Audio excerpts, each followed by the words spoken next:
He laughed at the farmer's muddy shoes, until he saw the logo he built his empire on, stitched into the side, right where he left it years ago. The country market was buzzing with weekend energy, families picking fresh fruit, kids chasing each other, and farmers unloading crates from old trucks. Among them was Noah Hayes, a man with calloused hands, sunburned skin, and boots caked in dirt. He moved slow, steady. No rush in his bones, just purpose. As Noah set out hand-packed jars of jam and fresh eggs, a sleek black SUV rolled up. Out stepped a tall man in a crisp blazer, sunglasses, and loafers worth more than Noah's truck. His name was Vincent Rourke, once the golden boy of Silicon Valley, now semi-retired and scouting land for a luxury ranch resort. Vincent wrinkled his nose at the muddy ground. "Do people actually shop here?" he said loudly, stepping over a puddle like it might bite him. Noah glanced up but didn't speak, just kept arranging peaches. Vincent walked by his stand, eyes scanning the setup with mild disgust. "Nice shoes," he chuckled, pointing at Noah's worn-out boots. "You skin a raccoon to make those?" A few people nearby looked up, uncomfortable. Noah didn't react, until Vincent's eyes narrowed at a small, weathered logo on the side of the boot. 3 sharp lines in a triangle, barely visible. Vincent froze. He took a step closer, suddenly squinting at the boot like it couldn't be real. "Where did you get those?" Noah looked him in the eye for the first time. "Got 'em off a clearance rack in a hardware store. 10 years ago." Vincent swallowed. "That logo, it's mine. Or it was. I sold that company 8 years back, designed it myself." Noah tilted his head. "Didn't know that, just knew they lasted longer than anything else I owned." For the first time, Vincent didn't know what to say. He had forgotten that logo, forgotten the company he started with fire and sold with greed, moved on, chased bigger money. But here it was, still surviving on the feet of a man who didn't even know its worth. The air shifted. Vincent looked around, really looked, and saw something he hadn't seen in years. People who didn't care about flash, but about things that worked. People like Noah. And suddenly, his fancy shoes didn't feel so valuable anymore. Vincent lingered by the stand. Silent now, eyes locked on those dusty boots like they held a secret he'd thrown away. "You really wore those for 10 years?" he finally asked. Noah nodded. "Only thing that's held up longer than my truck. Lost the tread last winter, stitched it back myself." Vincent blinked. "You stitched them?" Noah shrugged. "Didn't see the point in throwing away something that still works." Those words hit Vincent harder than he expected. He glanced down at his Italian loafers, polished, expensive, but uncomfortable as hell. They didn't mean anything. Not like those boots. "What's your name?" Vincent asked, his tone changing. "Noah Hayes." Vincent ran a hand through his perfect hair. "I'm Vincent Rourke." Noah gave a slow nod. "Yeah, I figured. You're on a billboard 2 towns over." Vincent cracked a nervous smile. "Yeah, real estate, resorts, big stuff." But Noah didn't look impressed. "You ever build any of it yourself?" Vincent hesitated. I just fund things, direct people." Noah turned to stack a basket of tomatoes. "I direct things too, like cows and rainwater and broken fences. Doesn't sound as shiny, but it gets the job done." That stung more than it should have. Not because it was rude, it wasn't, but because it was true. Before Vincent left, he reached for a jar of peach jam and a half-dozen eggs. He pulled out his wallet. Noah stopped him. $4. Vincent frowned. "That's it? This could sell for triple." "Maybe," Noah said, "but not everyone's trying to squeeze the last dime out of folks." Vincent paid, But as he walked back to his SUV, something tugged at him. The logo, the boots, the quiet way Noah carried pride like a weight he chose to lift daily.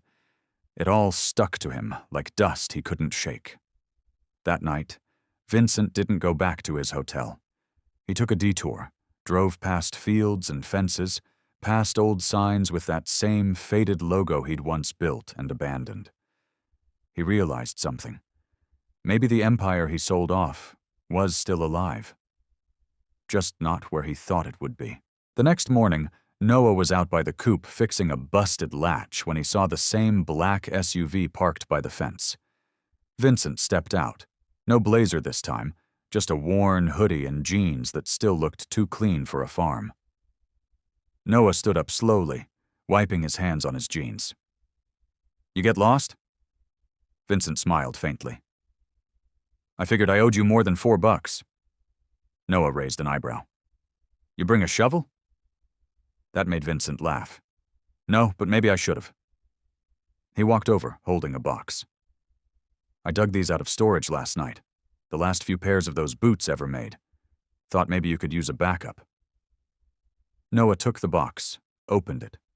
Same logo, same building, new leather, same sole.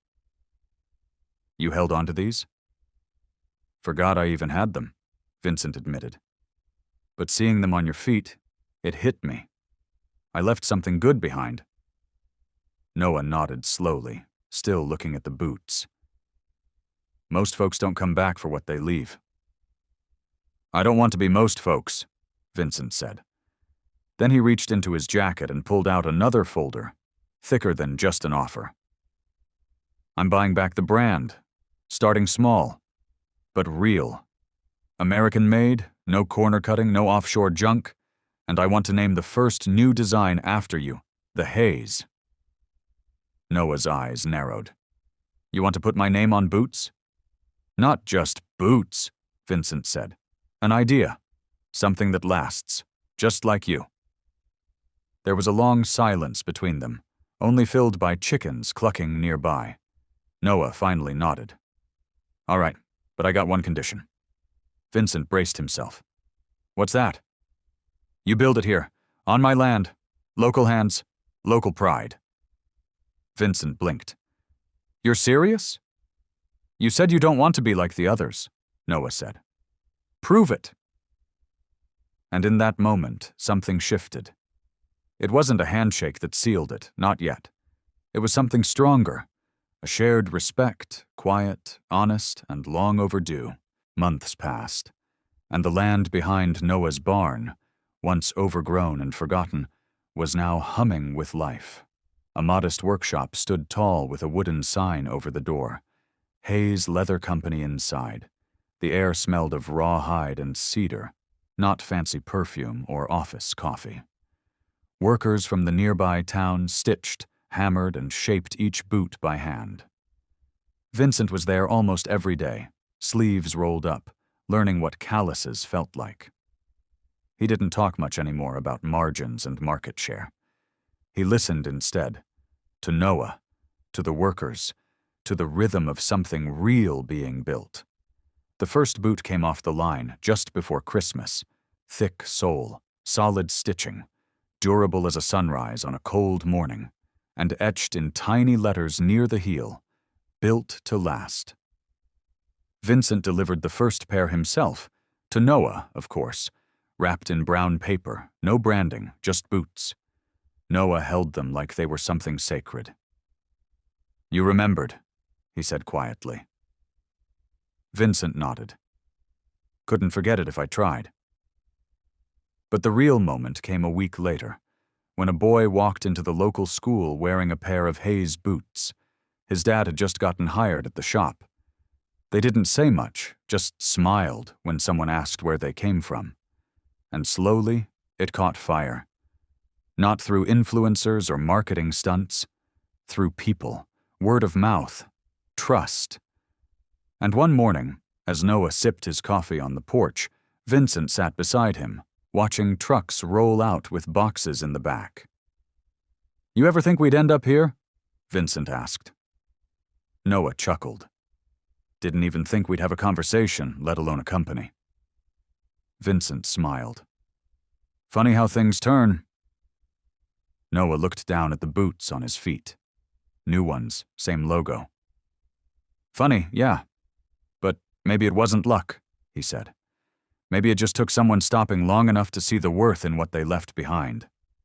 Vincent didn't say anything. He just nodded, quietly grateful that a pair of muddy boots and a sharp-tongued farmer had given him a second shot. Not just at business, but at being the kind of man he forgot he wanted to be.